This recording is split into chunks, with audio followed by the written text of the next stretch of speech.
Welcome to office hours at TradersPost for September 16th, 2025. I'm one of your hosts, Tom Hartman, marketing manager here at TradersPost, alongside Mike Christensen, co-founder and CSO. We're always working to make TradersPost better day in and day out. Each week, we take a deep dive into all things TradersPost, answering your questions, gathering your feedback, and helping you get the most out of the most advanced trade execution engine known since the younger dryas impact. To that, and we encourage you to submit your questions in the chat. I will get to them by the end of the stream. For now, I wanted to start off, Mike, with a little bit of housekeeping. For those who are actively trading today, contract rollovers might be happening right now. So if you have any strategies that are active and the alerts that need to be updated, it behooves you to go and make sure that you are sending the correct underlying contract.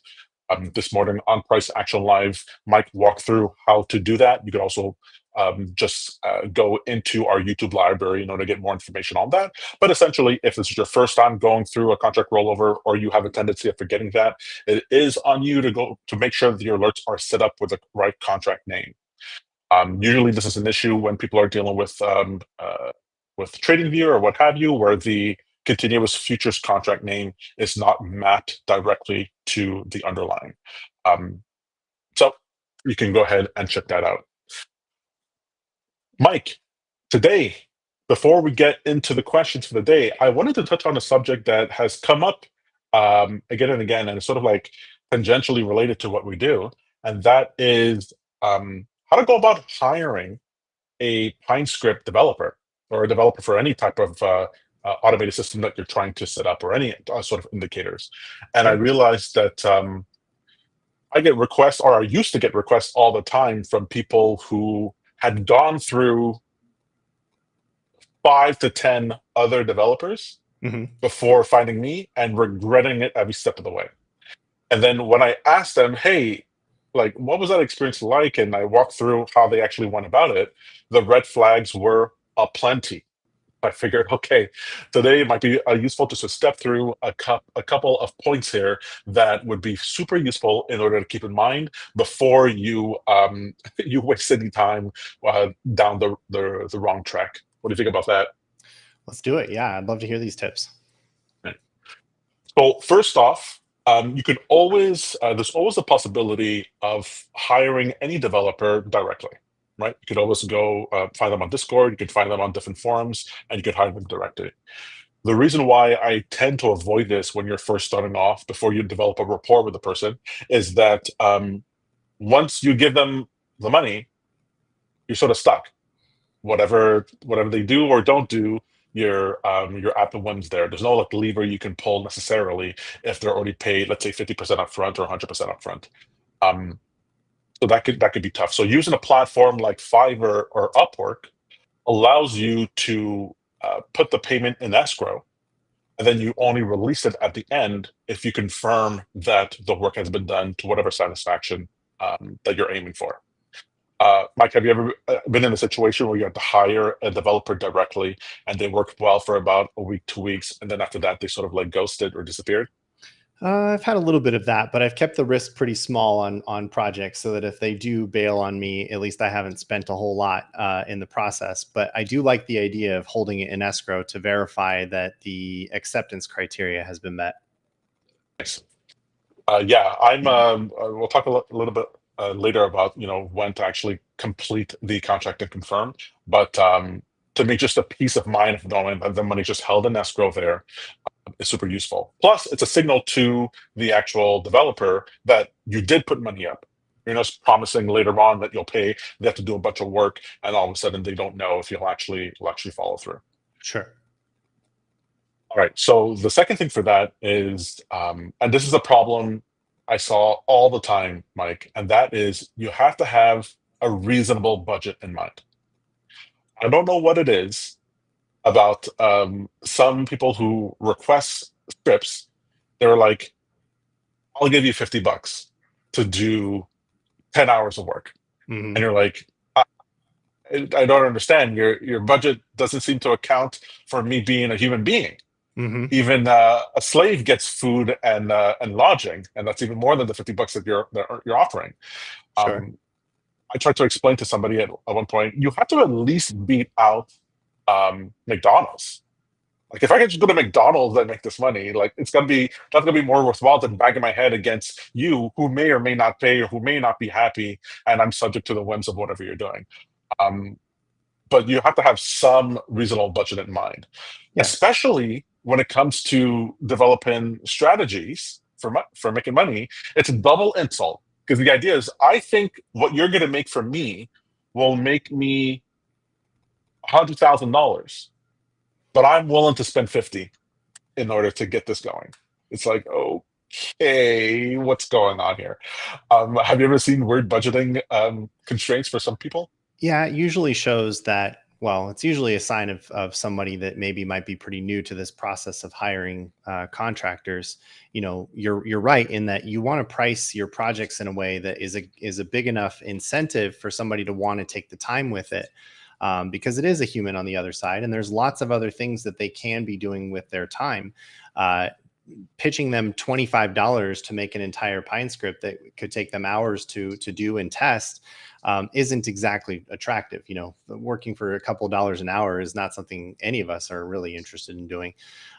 Even if they're overseas, you know, many people realize the value of their time and they can move that value anywhere. That said, it is an economy, especially on these gig platforms, where any type of offer can be made and any type of offer can be accepted. So I would expect that if you're going to make a pretty low ball offer, it's likely just to not get accepted by anybody. And those who are going to accept it on the other side, if they do accept it, they're likely desperate. And if they're desperate, they're unlikely to do great work. So I'm interested in that happy medium of offering something that's a good enough incentive to attract the right talent, but obviously not overpaying for my work at the same time. That's right. Now, there are circumstances under which I used to accept insanely low prices, insanely low budgets, and that is when I just started. I had nothing in my portfolio. I had nothing set up there. Sure. I'm fine with taking a couple of easy projects just to get things going. So if Hmm. you want to get that deal and you target someone, you go, look, I know your account is brand new. You have no reviews. You have nothing. I'm willing to do this. I don't have a huge amount of budget. Let's just meet part way on this. Fine. Take $50 just to say you made something. Make the script, and things will move forward smoothly. Usually in that scenario, what the other person is looking for, if they're okay with that sort of idea, is that they want a smooth experience, Hmm. right? They don't want to regret taking this $50. They don't want to cancel the order, and they want a reasonable expectation, although you can never strictly say this, that you're going to leave a review, because the review will be worth a lot to them. It's a Five-star fair review point. will be worth it. Yeah. And so you can never on these platforms explicitly state that what you're going to do is trade like work for a review, or you'll get your account banned and the other person agrees to it, they can get their account banned. So you never want to do that, but just have that in your understanding when you're having a conversation with the person, that you are taking you take you take the downside out of the whole thing. You know, look, you're gonna get this $50. I'm not gonna be a chore. If it doesn't work out and we can't get it done within a reasonable time, I'll just cancel the contract. You'll keep the $50 and we'll just be done with it. If you're fine with that, then okay, lowball all day long. Sure. Yeah, I think the other, that's a good scenario for why somebody might offer a pretty big discount because the review is worth more to them.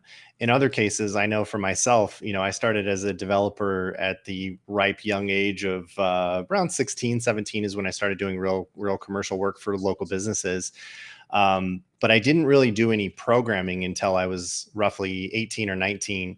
And my first gig was an entire almost operations platform for a credit repair business. And I think I offered them $450 to do the whole platform for them, which in my mind, it was like, I'll get the bid and I'll learn to do this on the fly, but I was severely underpaid for my efforts. I spent hundreds of hours on this platform and basically got paid nothing to do the work, but I got the education out of it. And I did great work from that point onward, and became a more proficient engineer.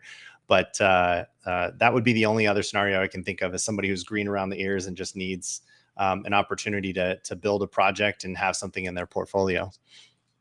All right. So sometimes people will have or did tell me in the past, look, I'm lowballing right now, but if this goes well, then I'll do a higher gig later on.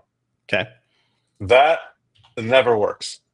Because that requires me betting on the idea that 3 months from now you wake up and you want to do 2 orders of magnitude higher pay. It doesn't make any sense. What That's right. I would normally tell people is, well, save up, come back when you've saved up, more of the actual project, and then we'll talk. Mhm. If you're willing to do that, let's say you're willing to do, $50, and I think the thing is worth $1,000, we'll come back at 500. Tell me, I'll give you 500. I know it's not the 1,000 you want. I'll give you 500, and then make that deal. Don't make that deal at $50 if you think later on you're going to pay the person for 1,000. You have to have some idea of what you're telling that person their time is worth, what you're telling them that their effort is worth. Mm-hmm. All right. One thing I used to get all the time was, I'll pay you from my profits. It happened in trading all the time. Sure. Exactly. Yeah. So they go, you do all the work, you test it out, you make sure it runs, you make sure it actually generates a profit, and if it does, I'll pay you. The idea is that because they're fronting the money for the risk of the actual trade, I should be happy with that. I would take that deal, but only if I could take a piece of revenues from that point on in either perpetuity or for a long duration. I would want like a 2-year contract where my efforts are now paid off in the long run, because it's going to take a lot of upfront effort to get you where you want to go. But I want a significant payoff. So, again, we're back to this equation of the money can come in different forms and it can come over time, but you have to make it a big enough incentive to get somebody interested. Otherwise, you're just taking advantage of either somebody young or inexperienced or desperate. Right. So I've only liked this sort of arrangement if there's multiple different milestones to the project. And Okay. the opportunity to make money on that is, let's say it's a 7-step process, and they could start making money on level 2, on milestone 2. Then I'll go, and it might be a 9-month contract. Then I'm fine with it. Then I because they have an incentive for me to continue going. If it made money to begin with, they have more money in order to reinvest. The proof of concept works. Everyone wins in that sort of scenario. Mm-hmm. Plus, I don't know if you've seen this before, but I found that if I do that sort of arrangement, eventually that person resents having to pay me when I'm not doing any extra work. It comes down 6 months down the line, I'm like, why am I still paying this person? And then they don't really want to do that. So there's no anything else, that you're not maintaining the thing, you're not adding new features, you're not doing anything like that. I am very dubious that this person 2 years down the line still wants to send me a check. In fact, I've never actually had that happen. So I like to negotiate a cap at that. I go, I'll take the rev share up to a certain amount, and then you don't have to think about it after there. If you want to pay it out earlier on and not continue, it'll be 75% of what the cap is, and then there's a way out of this whole project. But I'll only do with someone that I've worked with multiple times. I'll Sure. almost never do that with somebody unless they're vouched for somebody who I can't go and if I can't go knock on your door somewhere, then I'm gonna have a problem with that.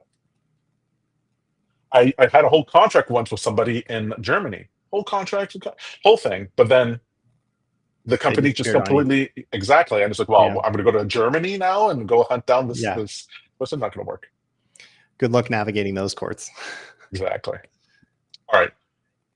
Offer the coder a non-refundable deposit of 10% to 25% that they can keep just for attempting the project. I find this to be super. When the client suggests this, hey, I know there's a bigger project. I know what I'm asking for here. I'm going to I think you're the person for the job. Let me offer you 15% just to begin with, just for you to review the project, get it started, get your head around it. Maybe you can't commit to the whole thing, but you'll try it out. One, the idea that they suggest this to begin with, I go, oh, okay, like this person is serious. And it covers the initial conceptualization of what I'm doing. I don't feel like I get to a point I go, because initially when you're evaluating the developer evaluating the project, they might not know all the hurdles right away. They might have to get their hands dirty a little bit just to see, is this a project that they can actually do, or it's worthwhile, or there's not some hidden problem. So it's nice to be able to have the initial foray into that covered. And oftentimes I would ask the person, hey, give me 25% upfront just for the attempt. But if they suggest it first, oh my God, that I'm like, I can't wait to work with this person. They already demonstrated that my time is valuable, and they're already offering something that saved me the effort of even asking. Yeah, we're back to this. We're back to this correct posture that you need to take when presenting an offer to those in the talent pool. Is make it clear that you have their best interest in mind. You're not just trying to exploit them and their efforts. That's right. All right. Now, when you're asking for the details of the for the Pine script, so it's useful to be clear about how you will be measuring success for your project. A lot of people will ask for a certain thing. They'll ask for a strategy, let's say, and they have this idea, but they've never set the expectation of, hey, these are the settings I'm expecting to be able to modify instead of the user settings. And then the developer ends up hard coding it, and it's like, oh, I didn't know you wanted that to be adjustable, or stuff like all the examples that you might give to the person might be about trading NASDAQ on the 15-minute, but your understanding was that I'd be able to trade this across any asset, across any time frame. Mm-hmm. Well, there are certain settings, there's certain ways you have to develop your Pine script to account for that. Well, for example, just an easy example here, when you're dealing with, let's say, a moving average, just a simple moving average inside of a Pine script, there's actually multiple different ways you can calculate that. And the normal way of calculating it goes by how many bars are currently on the chart. Let's say you're on the 5-minute and you're calculating a moving average, and you're thinking that you want to be dealing with the moving average that's on the 2-hour chart. Well, the 2-hour chart, if you're on that 2-hour chart, has more data. There's more bars that are being calculated for the moving average, and that same moving average, if you use the same formula on the 5-minute chart, you'll get a different value. So if the PineScript developer knows, hey, what you're thinking is really the 2-hour moving average on the 5-minute, they'll code it differently than just doing the period on the 5-minute, which will give you a different number. So if you set the expectation of, hey, this is how I'm planning on using it, these are the different ways I might be using it, then the developer can choose the path of least resistance that accounts for that. Whereas if you only give them a narrow scope for what you're trying to achieve, they give it to you, and then all of a sudden you go, well, this doesn't work on Bitcoin. It's like, well, you never asked for it to work on cryptocurrencies. I made it for NASDAQ futures. That's what you showed me in all your examples that you said, yeah, but I thought it was going to work on all these different assets. Okay, but that's a whole other thing. You never accounted for it. Right. So be very clear in what your expectations are. Have you ever been in a situation, Mike? You deliver a project or whatever it is, and then they come back and they go, "Oh, but I thought this was going to be in there," and it turns out it's a whole other. Like you would have to refactor it from the beginning to be able to account for all that. I call that scope creep. That is when we didn't agree on all the things you wanted. So your job as a developer is to make sure that you've captured all the things that that the final product should include. And that's done through, a good amount of envisioning time where you really sit down and think about all the pieces that need to come together and what the final product should look like, so that there's no chance that they're like, oh no, I totally meant to say that, but didn't say it up front. There's and any additional changes would be additional charges, of course. All right, this next trick is my favorite one. It's very sneaky. That's my favorite one. And if people did this on Upwork and Fiverr, they would avoid, I'd say, 85% of the, let's call it, bad people out there. Let's just put it that way. Sure. Then send the developer a script to test, to review. Just send them a script and go, hey, can you just give me your opinion on this script? And you put a bug in the script. You cut out a line from the script just to see if they load it and see the error that the script doesn't actually work. The number of times I've done this on people, and so many times, oh yeah, it's fine, I'm ready to go. It's like, well, you never actually even loaded that script because it doesn't load, it doesn't work. There's an error inside of it. I removed the line or whatever. Even on my screen, it doesn't work. I know you never actually loaded it, and people will lie to you straight to your face and smile straight to your face, without ever actually going through any of the ideas that you provided to them. So you can provide them with a. Sorry, go ahead. I just hadn't heard of that scenario yet. That's interesting that you've gone through something like that. Well, with PineScript developers, what happens is it's so easy for people to get in. There's not a huge pool of people to. There's not like, tens of thousands of PineScript developers to deal with, and Right. so they get so many different offers, and it's sometimes very easy for the person just to be like, "Oh yeah, okay, I'll do it." They're saying things that sound good inside of the chat when they're talking to you, but their programming history, they might have had 3 months of programming history, and they're just trying to get as many contracts as they can, do something simple, easy, and move on with their day. I see. And so it's sort of like if you ever hire a logo designer or a template developer or something like that, and they go and they buy something off of 99 Designs, and they're, here's the logo sample, and you're I like, did it for you. Yeah, yeah. right, and then you do a reverse image search, and you're like, whoa, that logo was in 10 other places. They just peeled it off of this thing, Mhm. or they just use a piece of software. They press the button, and then it's just copied. They don't actually have any creativity to it. They're just hoping that you fall within these 20 things that they know. Um, that's what you sort of want to avoid. And in PineScript development, it happens all the time, where the people say yes to everything, and they're just totally fine with wasting your time. And 3 weeks later, they go, "Oh, it doesn't work. It's broken," or blah blah blah. And, you wasted all this time working with them. Hmm. All right. So this is what I was mentioning beforehand. I just want to touch on it again, which is the reviews and ratings. Now, it's a delicate balance. You can never say specifically what you're going to rate the person, but just have in your mind that if your account has you rating people less than 5 stars, anything less than 5 stars is hugely problematic for anybody who's on Fiverr, on Upwork. You have to understand that it's a big problem. Better to cancel the project, get your money back, and not leave a review than to give someone a 3-star review Oh, or even a yeah. 4-star review. It's Right. so detrimental because there's nothing the user can do in order to undo that forever. For example, I had a 5-star review on Fiverr for like 3 years. Hmm. Then one person gave me a 1-star review. Oh, sorry, no, they gave me a 4-star review, and then I dropped to 4.9. And I was like, why did you put me at a 4-star review? And they said, because I thought that 5 stars wouldn't be believable. 4 stars would be more believable. They would say, oh, this person actually. I was like, wait, you're trying to help me, and you gave me 4 stars? I was like, unbelievable. I had maintained that batting average for the longest time, and I could not believe that happened. But some people, they'll just leave you the poor score. They'll accept or as a client, you don't want to just accept the bad script because you're unhappy. So you complete it, you accept it, you give them the money, and then because you feel bad, you rate them 3 stars, you rate them 2 stars.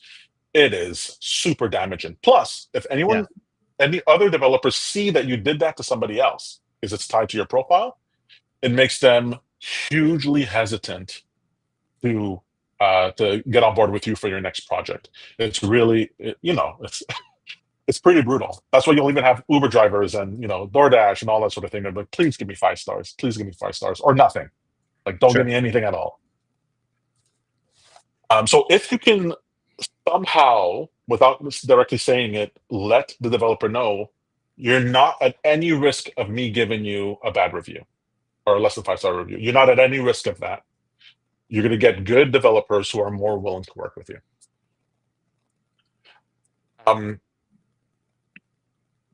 So for me, I don't know exactly how you feel about this, Mike. This is how I sort of feel. If the developer does not communicate in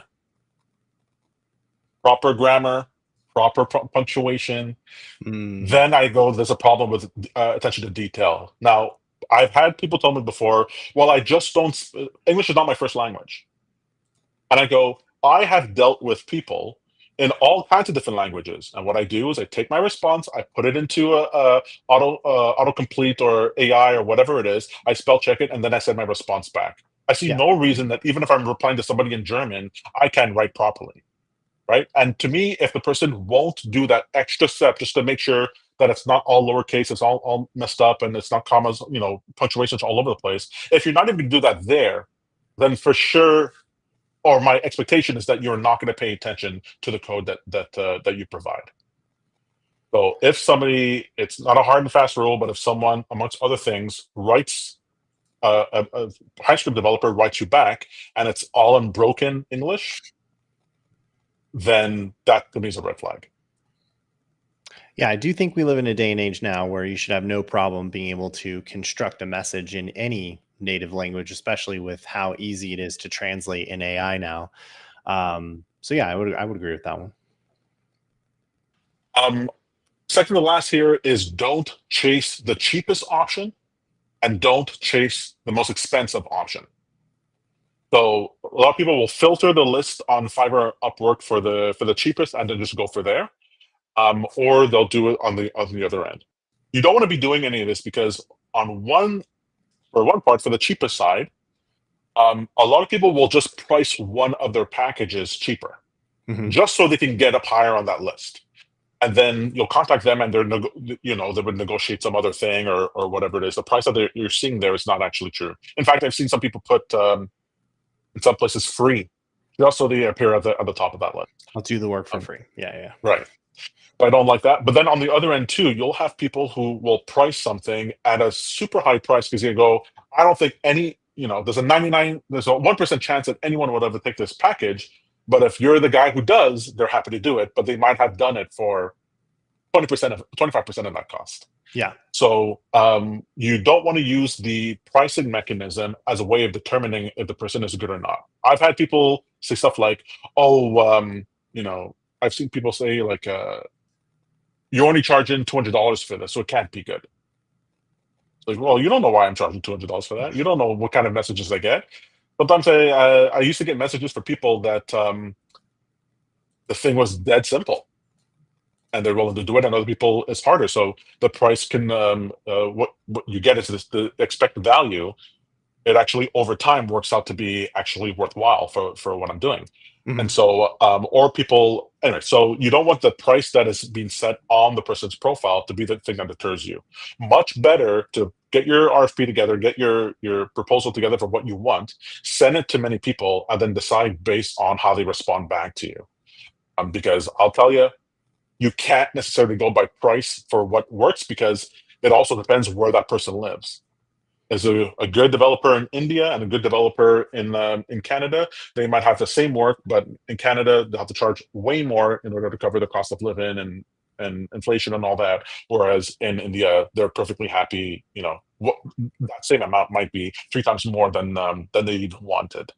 So all things being equal, the price is not should not be your first level of attack. Sure. And then finally, what I would say is when you're reaching out to a developer, whenever any of them have a revisions or support plan that they discussed beforehand, so they Hmm. know you're going to need post launch support. They're offering, hey, after this job is completed, you can come back for these number of revisions, even if you don't have a contract, or they give you a coupon code. Like Fiverr will allow you to give a coupon code out to the person or whatever, so that to incentivize them coming back. If the developer's thinking about you, thinking already planning for what will happen after they've delivered the project and received the money, if they're already thinking about that, that to me is a green flag. So Because on they're my part, experienced enough yeah. to realize that things are going to happen. Exactly, and Right. they're hoping for more contracts down the line. They know you can refer other people. They want you to have a good experience. So I always personally had a policy of, hey, you have a problem, even after delivery, if you have a problem within a year, come back, I fix it for free. If it's a serious problem, any problem that was fundamental to the thing I delivered, always I will fix. Sure. And then some reasonable support fee after that if you want help. So those are my short list of things to pay attention to. I'm just going to run over just the bullet points for that real quick, so we have it in one shot here. So when you are looking for a PineScript developer, number one, consider Fiverr on Upwork so that you can have money in escrow. So you only pay at the end when you actually complete the project, and you can always cancel it and get your money back. You want to have a reasonable budget in mind. So don't lowball a developer, or you're going to get lowball quality of work. Mm-hmm. You want to be able to offer, if you offer the user some money to begin with, just to consider the project, 5, 10, 15, 25%, just to start the project, that is a great green flag on your part to the developer. You want to set clear expectations for the different situations you'll use that script, not just for a narrow strategy that you're dealing with, but the different types of situations, different tickers, different timeframes that you might be using. You can send the developer a script that you know is broken just to see if they open the script. You want to be clear and set the expectations that you're not here to give them a bad review. You want to be review conscious. You want to pay attention to their communication skills when they're actually speaking to you. How clear are they in their communication? That will indicate their attention to detail for their programming. You want to set milestones for your project so that payment is set based on milestones. You don't want to chase the cheapest option or the most expensive option. And finally, it's a green flag if the user has revisions and support terms beyond the delivery of the contract. I like all those, and clearly, obviously, indicates your experience on Fiverr. Can you tell us a little bit more about what it feels like on the developer side? Is there more experience you can draw from for others that are interested in selling their services on Fiverr and specifically in developing PineScripts? Yes. So oftentimes for developers, we're not clear on how much time it actually takes us to complete the project. We're not counting mistakes that we made. We're not counting communication time with the client. We're not counting any of that stuff. Post-delivery, documentation, whatever it is. You have to count the full extent of your work with that client, which is why it's super useful to actually, break that down. From the moment I start communicating with a person, that's for me when the time starts. Then you'll be able to more accurately measure how much time it actually takes, and you'll be able to tell a person, well, no, I don't actually want that contract. It doesn't matter what number you just gave to me. I know I won't be able to make money on that. The other side is that it is way more valuable, way more useful to deal with repeat customers than one-offs. If somebody comes back to you for a contract and you had a good working experience with them, try to favor them over a new contract, even if potentially the new contract would give you more, because that person might come back. I've had people come back for 7, 10 additional contracts that I didn't expect. That wasn't the agreement to begin with. Oh, I'll come back later on. They just had such a great experience. They came back again and again and again. And that's where you get people who then all of a sudden, hey, I have this bigger project. I have this experience with you. Now I'm going to give you one that's 10 times more than what I was expecting before. You built this rapport with them. They're not worried. Yeah, absolutely. Yeah. So I've had things that were 1-2 day contract with someone that turned into 6 months to a year. And I didn't have to take any other person on because they were the main contract for that period of time. Super, super great. 2, don't argue if you're a developer, don't argue with the client. Don't argue. There's no benefit in getting your hackles up and being all annoyed and getting all emotional.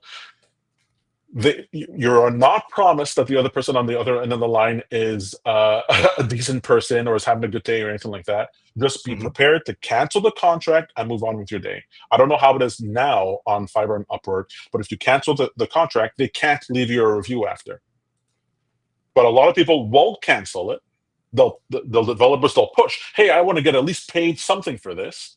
Mhm. And great, now you have an enemy on the other line who has a 1-star rating waiting for you, and whatever money you made, there's no way that it was worth it. So be prepared just to just cancel the contract. And on that same vein, as far as canceling the contract, if you find that you've worked on this contract and there's a budget for it, and you've gotten to the point where now it's no longer worthwhile, you're losing money continuing on this. One, before you get to that point, let the other person know, look, if I keep on doing this, we keep going with this back and forth, as we get to the point where it's not going to be worthwhile for me.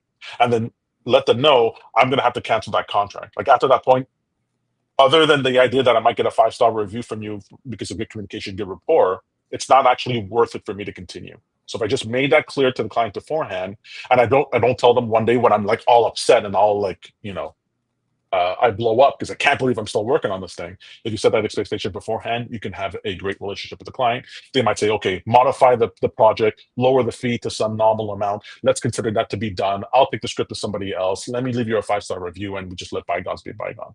There's always a way, or there's often a way of working your way with the client. I almost miss Fiverr and Upwork, Yeah. except for the not knowing what tomorrow brings, which is Fair which is enough. terrible. Yeah. And the You, gig you economy can be like that.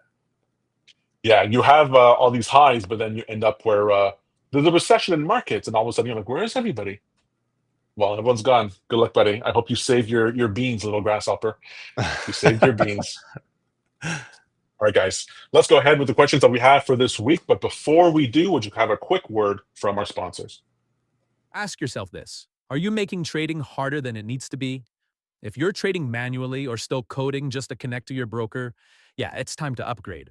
TradersPost lets you automate trades using signals from tools like TradingView or TrendSpider or even your own custom setup. It works with brokers like TradeStation, Tradeovate, Coinbase, and a bunch more. I've been using it myself, and getting started was smooth.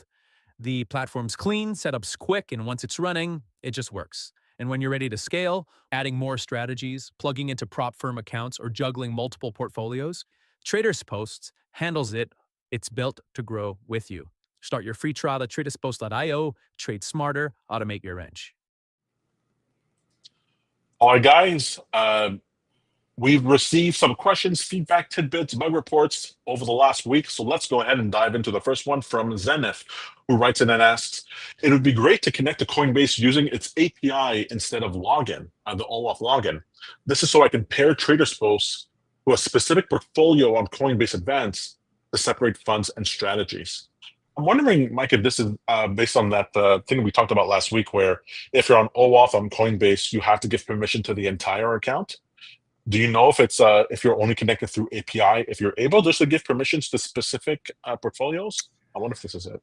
I think we need to look at the OAuth flow again and see if there's an additional selection we need to make in the API that lets the user choose which portfolio account they want to connect their account connection to. And then each portfolio would count as a Coinbase connection.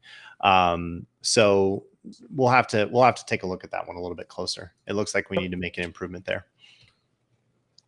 All right, next question comes from Eli S., who writes in and asks, the value of open positions shown in the strategies dashboard does not reflect the sum total of connected subscriptions. It appears to be only showing the return value of one of the two subscriptions which acted upon a signal. The configuration is that this strategy has two subscriptions, and each subscription is connected to a distinct broker. And finding signal handling is properly resulting in trade execution on each broker account, and each subscription dashboard is properly showing the broker position and orders per the issued signal. However, the strategy rollup is not actually doing a sum representation of the connected subscriptions. It is actually just showing us one of the two connected positions. So this is a bug that was sent in from this user over the last couple of days. It is being reviewed internally. That's why I just wanted to bring it up that, hey, we do take bug requests and feedback from the interface into consideration. So it's going through the pipeline right now to be considered. But the idea here is that the information on the strategy dashboard was not exactly what the user would have wanted. Got it. Next question comes in from Daniela M, who writes in and asks, is there a way to make it more obvious that my strategy doesn't have any subscriptions connected to it? Sometimes I don't notice that my strategy isn't connected to my broker. I was wondering about this on the show my dashboard here, Pierre. We in your list of strategies, it will say 0 subscriptions, but will it say? I'm just wondering, do users sometimes have a 0 subscription over here, and what they actually did think it was actually connected, but then it isn't? I just wonder where in this process they might be dropping off and not realizing they actually haven't continued the step to actually connect a subscription. Because it seems to me that if someone creates a strategy, the very next step is that they created the subscription to connect to it. Maybe I'm totally off there. Because I know in other places we have, let's say for strategies, it'll separate my strategies from third-party strategies, let's say. Well, imagine we had that same sort of separation, but any strategy that didn't actually have any subscriptions tied to it were filtered into one location. But then I was like, I'm not sure I would want that, because if I'm in the process of creating my strategy, I don't want to not see where my strategy is. It's sort of like, yeah. I mean, I'm open to the idea of folders where you can put that kind of stuff into its own folder on strategies and subscriptions, but that I think would be the best short-term solution. right. And making the creation of the subscription to the strategy more of an immediate process. Because the only time I've had 0 subscriptions is if I deliberately did that. Like I was just creating a strategy for Blueprint or for an example. I don't know if people are sitting around with a bunch of 0 subscriptions. But anyways, I mentioned that because Daniela was asking about that. Actually, she had a couple of questions all to do with the interface. It was pretty interesting. So like, for example, in the sidebar on the left side, she was wondering, how can I tell which subscriptions or which subscriptions match the number here for live, paper, and asset? She wanted to look at a hover so you can see the names of all the connected things. I'm like, oh, that's interesting. I didn't think about that, because when you click on that, you get the pop-up that says, hey, do you want to upgrade your plan or add more add-ons? But she was like, hey, can I get more information there? So cool. But she's the only person who's ever asked that, so I just mentioned this for good measure. All right, next up, question comes in from Jay. I wasn't exactly sure how to answer this. Is there any downside to sending all my trade signals for a particular asset class to the same strategy webhook, so like one strategy webhook, and setting allowable tickers for each subscription tied to it, versus creating different strategies for each symbol? It's just a little messy. You're going to see a lot of rejected trades as a result. It's not as clean as in terms of how you can now track each incoming signal. Also, you risk that rules that are associated with the strategy might have overlapping issues, or that there's some sort of issue with the signal itself. It's just a little more organized, I would say, to break out the strategies and subscriptions. And there's no limit to strategies and subscriptions, really. So why not take the time to organize it a little bit? That said, if this particular user feels like it is more organized to keep a filter on the subscriptions, then by all means, I mean, we created it to where you can do that. I've seen creative use of that recently, where the user has a stocks watch list, and there's about 50 tickers on that watch list, and they're all on the same 5-minute strategy. And most of the time, they all trigger at the same time. And then of those 50 tickers, there's a second subscription with a filter to only allow certain tickers, 5 of them, to then trade the mapped options contract. And it'll buy a call or buy a put on either side, depending on if it's a buy or a sell. It's a fairly sophisticated setup, but that second subscription with the options contract has an allowed tickers filter. So there's a whole bunch of trades coming in for 45 tickers that it's never going to trade on the options side, and 5 that it will trade options for. And that can still work. So that I can think of a few use cases where this is relevant. And if it feels better to do it this way, it feels more organized, or you can make more sense of it, by all means, use the tool in a way that works best for you. It's so interesting because previously the idea is that you could even have multiple different webhooks, right? And that ended up being problematic. We've moved towards this idea of having one webhook per strategy. And what this user was saying is that they don't even want to think about any other webhook. They just want to have this one webhook that represents their account. They send everything to that thing, and then everything else happens on the other side of it. Which I can understand that if you're in the TradingView interface, you might not want to be copying and pasting different webhooks all the time. I try to wrap my head around, like, how often are you setting up different webhooks and different alerts that you're like copying and pasting different webhooks at a time? But maybe there are circumstances where people are doing that. And like, if this was just one webhook and I just sent the strategy ID in the JSON message, this would be so much easier. Yeah, I mean, I'm running 4 different strategies. It's not all that difficult to set up and manage. And I manage it all through the dashboard and through my alert lines and so on and so forth. And I can think of a few use cases where you may want to organize things into a single webhook, but it'd be surprising to me to try to do everything in that one webhook, because then you're destroying some of the potential of how that strategy how the strategy rules govern how the trades are executed in each subscription. I understand the comments about how you're changing the rules in each subscription and making it work for that account. So I don't know. I'd be curious about which customer that was. I kind of want to go look at how it's set up. Sure. Well, in my mind, I just think to myself, like, well, oh, this is what like Zapier or Make is for. Just set up that as my one webhook, and there it filters in for the different types of event points that I want for that. But maybe everyone doesn't have like the habit of using one of these integration tools in order to get their things done. I don't know. Right. We'll see. Right. All right. Next up, question from Ray S. Hi, Tradeify has now opened up API access on their Project X platform. Will you be adding that accessibility on TradersPost? I know we had Tradeify within the dashboard as a connection option. I was wondering if that's still in beta, if that's working smoothly. I wasn't sure where we were at with that. We just started looking at the API endpoint for TradersPost today.